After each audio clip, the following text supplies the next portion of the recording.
Otro ejemplo sería las recetas que bajas de internet y anotas todo emocionado para la dieta que nunca vas a iniciar. Una pérdida de tiempo, por cierto. Digo, esto también es una base de datos.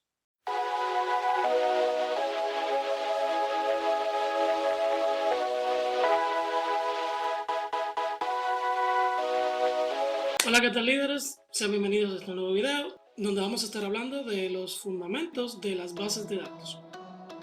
Primero que nada, ¿por qué son importantes las bases de datos? Realmente, en un mundo globalizado y de constantes cambios, donde nuestros clientes están en todas partes del mundo y son tan diversos en tipos de personalidad, en etnias, en conductas, muchos aspectos, cualquier persona que desea vender un producto o servicio tiene que pensar mucho en cómo y a quién dirigir su estrategia de venta. Y un paréntesis en este sentido, por si tú entiendes que lo que voy a decir no aplica a ti, porque tú vas a trabajar en una empresa, en un área que no tiene nada que ver con eso, o qué sé yo, cualquier excusa que tú tengas.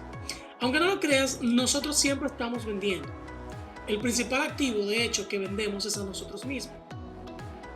Nosotros no somos más que un pedazo de carne con ojos y debemos tratar de vendernos al mejor postor, adornándonos lo suficiente con sazones y eso. Que en el sentido figurado los sazones no son más que las habilidades, los saberes y los conocimientos que nosotros tengamos, ¿no? O sea, no es que tú te tires un viaje de sazón ranchero encima, obvio. El punto es que hacemos todo esto con la finalidad de que a nosotros nos adquieran por el mejor valor del mercado que se puede ofrecer en una posición donde nosotros vamos a servir a modo de contrato al empleador, ¿verdad? Dicho esto, vamos a continuar. Partiendo de esta realidad, todas las empresas que obviamente para subsistir siempre van a tener un producto o servicio que vender, van a necesitar partir de los datos para poder tomar decisiones correctas y oportunas. Y un paréntesis en este sentido, la carrera de ustedes en su mayoría tiene dos vertientes. Está la parte técnica donde si eres por ejemplo industrial, te puedes ir por la parte de procesos específicos, ¿no? Y automatización en ese sentido. Si eres de electrónica, te puedes ir directamente por el pegacable. Si eres de informática, te puedes ir por el pegablog. Y está la parte administrativa, que es la parte que deja dinero, que es la parte ya, que es la parte, por ejemplo, en industrial de proyectos, en, en electrónica de gestor. Si usted viene a la universidad a desperdiciar 4 años de su vida para salir como un pinche técnico, pues vaya a un curso técnico. En Infotep en 8 meses usted resuelve. Ya. Y sale de eso si usted lo que quiere es ser técnico. Y en la mayoría de los sitios le van a conseguir un trabajo como técnico. Ganando un dinero bueno. Si sabes con quién hablar, ¿verdad? Ahora, si usted viene a la universidad es porque quiere salir profesional. Por ende, las cosas que tú aprendas que te ayuden a potenciar tu carrera, hazlo no para terminar siendo técnico. A no ser que la vida te depare mala dicha, bueno, pues ya no te vas a suicidar por eso. Pero que no sea tu visión terminar como técnico, ¿verdad? Entonces, una de las cosas más importantes que tienen que evaluar las personas encargadas de tomar decisiones es la manipulación de datos. La data es tan importante que se puede usar para elegir presidentes, según las acusaciones inconclusas por ahí de que Rusia intervino en las elecciones de Trump. No sé en qué ha quedado eso. Son tan importantes que los registros históricos permiten que al documentarnos no repitamos los mismos errores.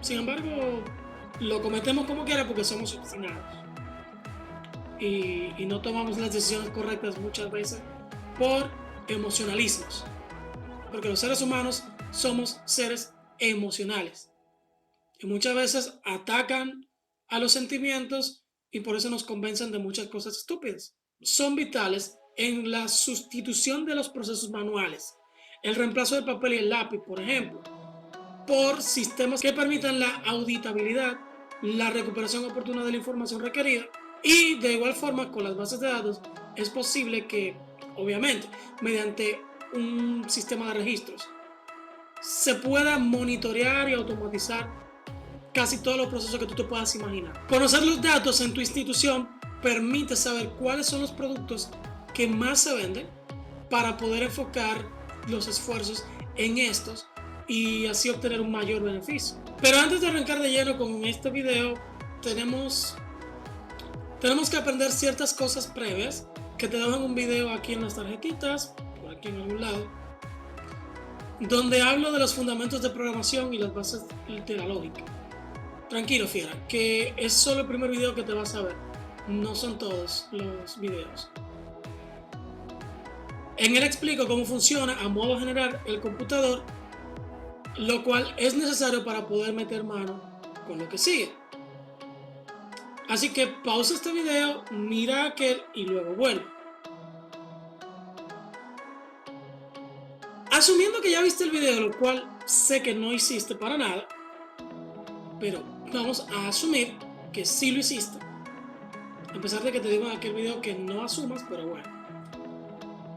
Hay una información adicional complementaria que debo darte ya específicamente para esta materia, y es la siguiente. Debemos conocer qué son los dispositivos de almacenamiento, que no son más que un conjunto de componentes utilizados para leer o grabar datos en el soporte o dispositivo de almacenamiento de datos.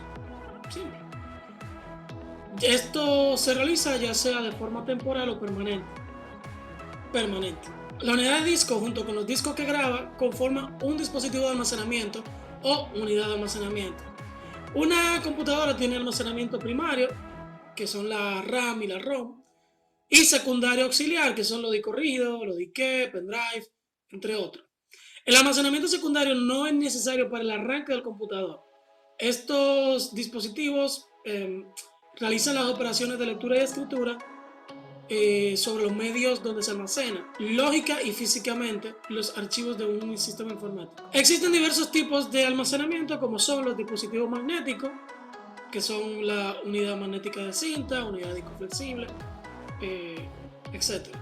Están los dispositivos ópticos, que son el CD-ROM, la lectora de CD, la RW, etcétera, etcétera, etcétera. Están las unidades de disco magneto óptico, que son las unidades ZIP, unidad Jazz, SuperDisk, etcétera, etcétera. Las unidades de estado sólido son la memoria flash, la unidad de tarjeta de memoria, etcétera. Todos estos conceptos muy teóricos son cosas que lamentablemente tenemos que dar en el material, quizá no nos aportan tanto, pero tenemos que conocerla por lo menos por encima. A modo base debemos también conocer el concepto de lo que es periférico de entrada y salida, que básicamente lo vimos en detalle en el video anterior, pero es aquel dispositivo periférico de un computador capaz de interactuar con los elementos externos a ese sistema de forma bidireccional. O sea, que tanto ingresa información como sale información, ingresa como emite información a partir de este sistema. Un periférico de entrada y salida es el que se utiliza para ingresar o entrar datos en la computadora y luego de ser procesado por la unidad central de procesamiento genera una salida de información. Su función es leer o grabar permanente o temporal, al menos de manera virtual, ¿no? Todo aquello que se haga en la computadora para que pueda ser utilizado por usuarios u otros sistemas. Bien, ya con eso basta. Ya que conocemos los conceptos básicos, ahora sí, ¿qué carajos es lo que almacenamos? Pues para eso, falta. Vamos a iniciar primero por el concepto de dato. Un dato puede ser un número, una palabra o un símbolo que por sí solos realmente no nos dice absolutamente nada. Por ejemplo, el número 12 aquí, que ustedes están viendo desde hace rato, no significa nada. Tenemos también la palabra Cibao, que tampoco significa absolutamente nada. Si lo leemos tal cual, pues no nos dicen nada. Cibao y 12, qué sé yo, 12 coronas el Cibao, no sé. ¿Qué querrá decir? No entendemos la información que nos quiere decir la otra persona si solamente nos da estos datos de manera suelta. Ahora, si la persona nos dice 12 manzanas, me comí ayer, bueno, pues ya yo tengo una información. O el Cibao lo apagaron temprano, ya tiene un poquito de sentido estos datos, ¿verdad? Ya sabemos de qué carajos está hablando la otra persona. Y esto pasa de ser un dato a convertirse en una información. Con el número 12 podemos formar una oración que diga 12 son los estudiantes que van a pasar la materia. Estoy exagerando. Tranquilo, no se lleven de mí. Solamente van a pasar 9. Un dato es pues la representación simbólica, ya sea numérica, alfabética, etc., de un atributo de una entidad. Un dato no tiene un valor semántico, o sea, no tiene sentido en sí mismo, pero al ser procesado puede servir para realizar cálculos o tomar decisiones. Los datos son susceptibles de ser comprimidos, encriptados, transmitidos y almacenados. Concepto de información. Entendiendo lo anterior, ya sabemos o podemos entender que la información está compuesta por un conjunto de datos. Ahora bien, existen muchos tipos de información, como puede ser la información de contacto, información de datos personales, por ejemplo, la información contable, etc. Por lo tanto, existen diferentes tipos de datos, como son los datos geográficos, donde encerramos todo lo que tenga que ver con localización de una persona o objeto, datos personales, donde aquí englobamos toda la información de personas, como el nombre, la edad, el género. La información no es un dato conjunto cualquiera, conjunto que engloba muchas cosas, ¿verdad? Es una colección de hechos significativos y pertinentes para el organismo u organización que los percibe. La definición formal de información es la siguiente. Información no es más que un conjunto organizado de datos significativos y pertinentes que describen sucesos o entidades haciendo uso racional de la base del conocimiento. Estos tipos de información se pueden categorizar en tipos de registros. Existen muchos tipos de registros, como son los enteros, para poder guardar números enteros, cadenas que nos permiten guardar palabras, y existen datos de tipo fecha, por ejemplo, que permite guardar quizá fecha. También hay tipos de registros para saber si un dato es cierto o falso, que estos son los booleanos, ¿verdad?, que guardan una afirmación o una negación de un hecho. Ahora nos toca definir qué es un modelo de datos. Un modelo de datos para las bases de datos es una colección de conceptos que se emplea para describir la estructura que va a tener una base de datos. Esa colección de conceptos incluye entidades, atributos y relaciones. La mayoría de los modelos de datos poseen un conjunto de operaciones básicas para especificar consultas y actualizaciones de la base de datos. Ahora bien, hay diversas clases de modelos de base de datos. Los modelos de datos pueden clasificarse en modelos de datos de alto nivel o conceptuales, que estos disponen de conceptos cercanos a la forma en que los usuarios finales perciben una base de datos. También están los datos de bajo nivel o físicos, que disponen de conceptos que describen detalles sobre el almacenamiento de los datos en la computadora. Y están finalmente los modelos de datos de representación o de implementación, que disponen cuáles son los conceptos que pueden entender los usuarios finales, pero que no están alejados de la forma en que se almacenan los datos en la computadora. Los modelos de datos se pueden clasificar también. Los modelos de datos sirven para clasificar los distintos tipos de sistemas de gestión de bases de datos. Existen diversos tipos de modelos de datos para las bases de datos, como pueden ser modelo relacional, modelo orientado a objeto, modelo relacional objeto, modelo jerárquico y modelo de red. Creo que también ahí va el modelo no relacional. Cabe aclarar que hasta este punto no hemos hablado para nada de bases de datos. Toda esta parte teórica es referente al tema de datos únicamente. Ahora vamos a ver entonces qué carajos son las bases de datos. Una base de datos se puede definir como un conjunto de información relacionada que se encuentra agrupada o estructurada. Otra definición que hay por ahí es que una base de datos es una entidad en la cual se puede almacenar datos de manera estructurada con la menor redundancia posible. Diferentes programas y diferentes usuarios deben poder utilizar estos datos. También tenemos una tercera definición que nos dice que una base de datos es un almacén que nos permite guardar grandes cantidades de información de forma organizada para que luego podamos encontrar y utilizar fácilmente cumpliendo un objetivo de manera sistemática. Y en este último punto es muy importante lo de manera sistemática. No es que yo puedo anotar la calificación de un estudiante y ponerla en mi bolsillo y luego la nota de otro estudiante me la pongo en una gorra, o poner los exámenes de todos los estudiantes encima del baúl del carro y que los exámenes que queden ahí son los que pasaron la materia. No es como que haya profesores que hagan eso en ciertas universidades estatales, por ejemplo.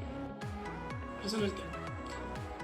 Por lo tanto, el concepto de base de datos generalmente está relacionado con el de red, ya que se debe poder compartir esta información entre múltiples usuarios. De allí que el término base, sistemas de información, es el término general utilizado para estructura global que incluye todos los mecanismos para poder compartir datos que se han instalado.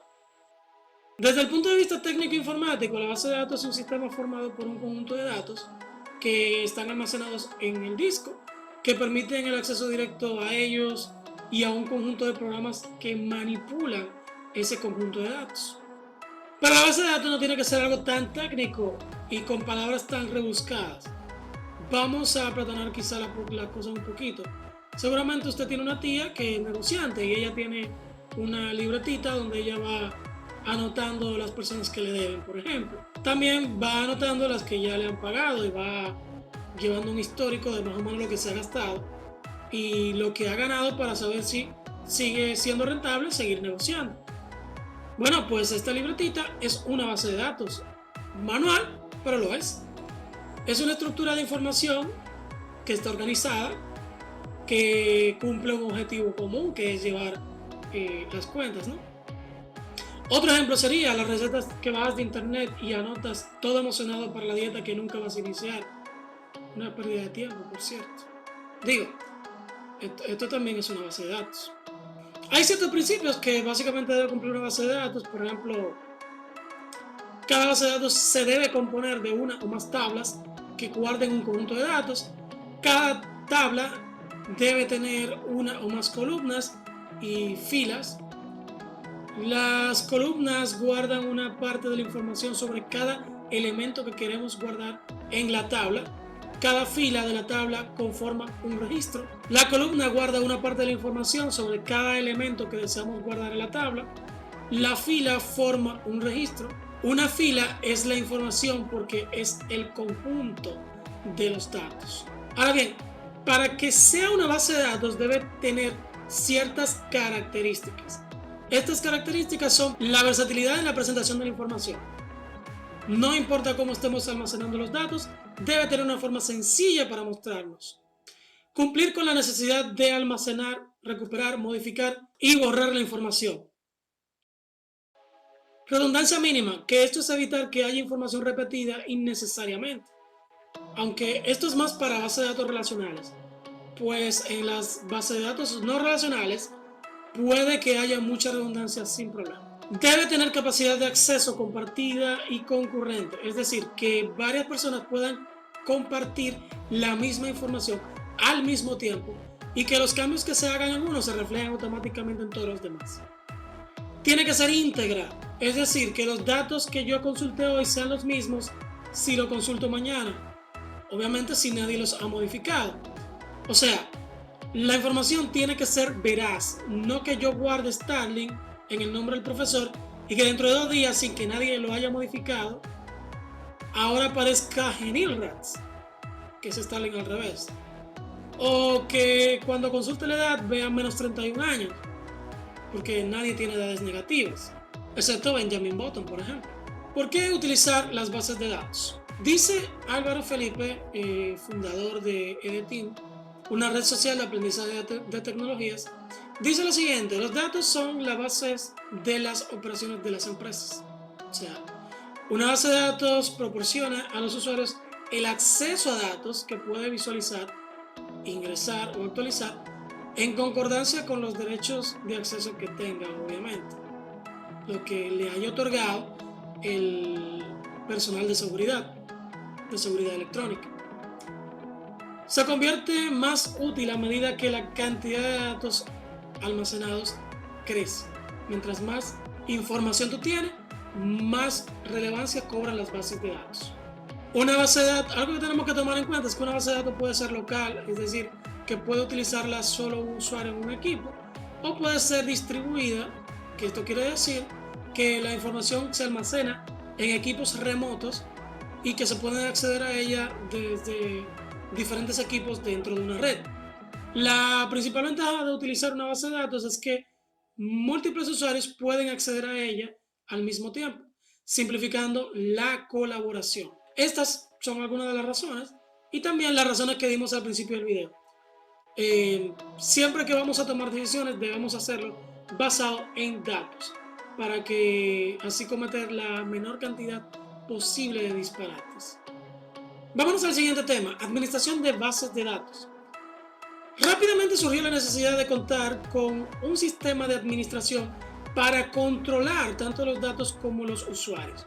La administración de bases de datos se realiza con un sistema llamado Database Management System o sistema de administración de base de datos. Los DBMS es un conjunto de servicios o más bien diversas aplicaciones de software para administrar bases de datos, que permite, dentro de varias cosas, un fácil acceso a los datos, el acceso a la información por parte de múltiples usuarios, la manipulación de los datos encontrados en la base de datos, como insertar, eliminar y editar, y el sistema y el DBMS se puede dividir en tres subsistemas: el sistema de administración de archivos, para almacenar la información en un medio físico; el sistema de administración interno, para ubicar la información en orden; y el sistema de administración externo, para representar la interfaz del usuario.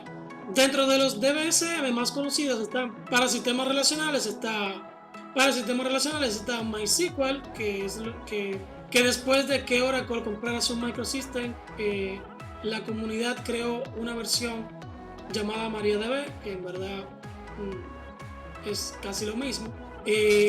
Está en Oracle, está SQL Server, expertos en branding, la gente de Microsoft. Está Informis y está DB2. Dentro de los no relacionales están MongoDB, Firebase, CouchDB, Neo4j y Cassandra, que es la base de datos que tuvo que crear Facebook para poder manejar sus grandes volúmenes de información. Diferencia entre base de datos, sistema gestor de base de datos o motor de base de datos o servicio de base de datos y sistema de administración de base de datos. La base de datos es la información organizada.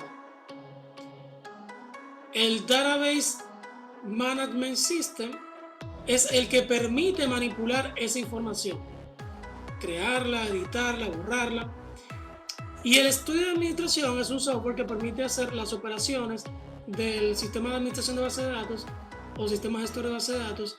La permite hacer de una forma mucho más sencilla que tú tener que meterte a la consola a tirar comandazo puro. Bien, ahora tenemos que hablar brevemente de cómo se organizan los archivos. La organización de archivos se refiere a las diferentes formas en las que puede ser organizada la información de los archivos, así como las diferentes maneras en las cuales se puede acceder a esta información. Dado que hay dos niveles de visión de los archivos, que son físico y lógico, se puede hablar también de dos aspectos de organización de estos archivos, que son la organización de archivos lógicos y la organización de archivos físicos.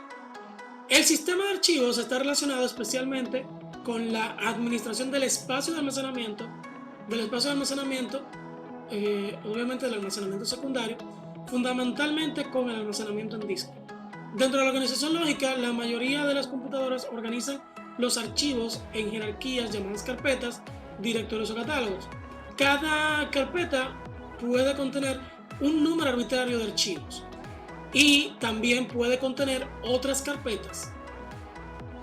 Las otras carpetas pueden contener todavía más archivos y más carpetas, y así sucesivamente, construyendo toda una estructura de árbol en la que una carpeta raíz contiene cualquier número de niveles de otra carpeta y también de archivos, ¿no? A las carpetas se le puede dar nombres exactamente igual que los archivos. El uso de carpetas hace más fácil organizar los archivos de una manera lógica. La mayor parte de las estructuras de organizaciones alternativas de archivos se encuentra dentro de estas 4 categorías principales. Están las pilas, que tiene ciertas características. Es un registro de longitud variable, es un conjunto de variables de campos, tiene un orden cronológico y a nivel general es la forma más fácil de organizar un archivo. Los datos se recogen en el orden en el que llegan. Su objetivo es simplemente acumular una masa de datos y guardarla así punto. En los archivos indexados, a los registros se accede solo a través de sus índices. No hay restricciones en la ubicación de los registros. Al menos un índice contiene un puntero a cada registro y puede emplearse registros de longitud variable.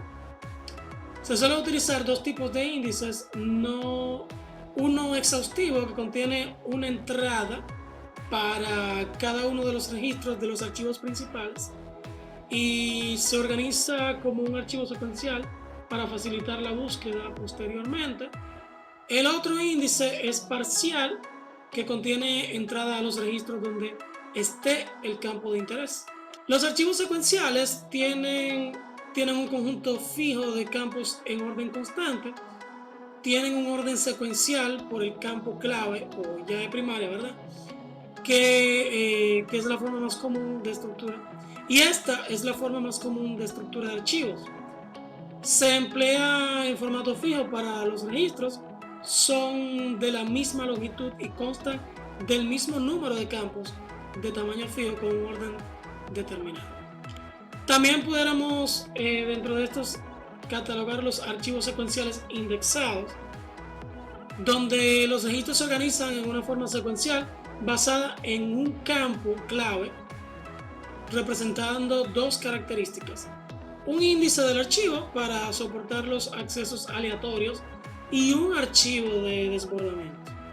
El índice proporciona una capacidad de búsqueda para llegar rápidamente al registro deseado y el archivo de desbordamiento es similar al archivo de registro usado en un archivo secuencial, pero está integrado de una forma en que los archivos de desbordamiento se ubiquen siguiendo un puntero desde su registro predecesor. Tenemos a los archivos directos o de dispersión, que explotan la capacidad de los discos para acceder directamente a cualquier bloque de dirección conocido. Ustedes saben que los discos tienen diversos bloques, diversos puntitos, donde almacenan cada uno de las informaciones que son bits y bytes, ¿verdad? Para esto se requiere un campo clave en cada uno de los registros. Los archivos directos son muy usados donde se necesita un acceso muy rápido, donde se usa un registro de longitud fija y donde siempre se accede a los registros de una vez, ¿verdad? Rápido, dinámico. Ya en la organización física, los datos son arreglados por su adyacencia física, es decir, de acuerdo con el dispositivo de almacenamiento secundario. Los registros son de tamaño fijo o tamaño variable y pueden organizarse de varias formas para construir los archivos físicos.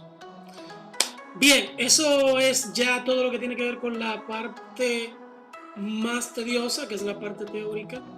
Ya la mayor parte de lo que viene a continuación es práctica. Sí habrá otro poco de teoría que debemos aprender, principalmente las partes formales, donde tenemos un extenso material teórico, pero la mayoría de las cosas ya van a ser un poco más prácticas. Pero ¿qué vamos a usar? ¿Qué herramientas vamos a trabajar? En el curso lo vamos a impartir con SQL Server 2019 Express. La versión Express, por favor, la gratuita.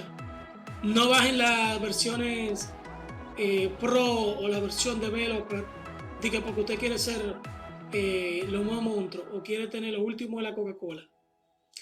De hecho ya hay videos en mi canal, pero yo subiré otros videos más actualizados enseñándoles a descargarlo e instalarlo. Y debe tomar en cuenta que la instalación pesa unos 8 GB aproximadamente. Aunque es soportado por casi cualquier computador moderno, yo recomiendo que como mínimo, antes de instalarlo, usted tenga 4 GB de memoria RAM y un procesador que sea i3 o superior, o el equivalente en AMD, ¿no? El proyecto final usted lo puede hacer con cualquier motor de base de datos que usted prefiera. De hecho, si nos da el tiempo, puede que nosotros le mostremos los mismos ejemplos que hagamos en SQL Server, se los muestre en MySQL o en Postgre, pero eso veremos. No usaremos bases de datos no relacionales porque en particular yo entiendo que aprender base de datos sin saber primero mucho de bases de datos relacionales fomenta muchas malas prácticas. Las bases de datos no relacionales son para personas con vasto conocimiento de estructuras de datos, o al menos a mi juicio, ¿no? Eso es lo que yo creo, o debería serlo, según lo que yo entiendo. Porque si bien son más fáciles, he notado que en estas se cometen muchos disparates y muchísimas novatadas. Además, a quienes va dirigido este curso es para personas que necesitan saber sí o sí sobre estructura de datos y normalización de los mismos. Por ende, no abarcaremos en lo más mínimo estas bases de datos. Por último, Access es una miércoles. Hoy es miércoles. En serio, miren la fecha, hoy es miércoles. Wednesday.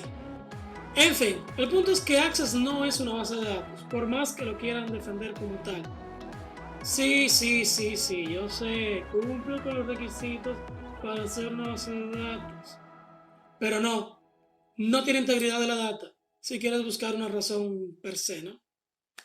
Y tampoco funciona como un motor o administrador, sino que es un simple lugar donde se pone información y un diseñador gráfico te hace la llanta de que tú estás utilizando Transact SQL para manipular la información que está almacenada ahí. Así que no puedes usar Access para tu proyecto final, o al menos no para el que me vas a entregar a mí.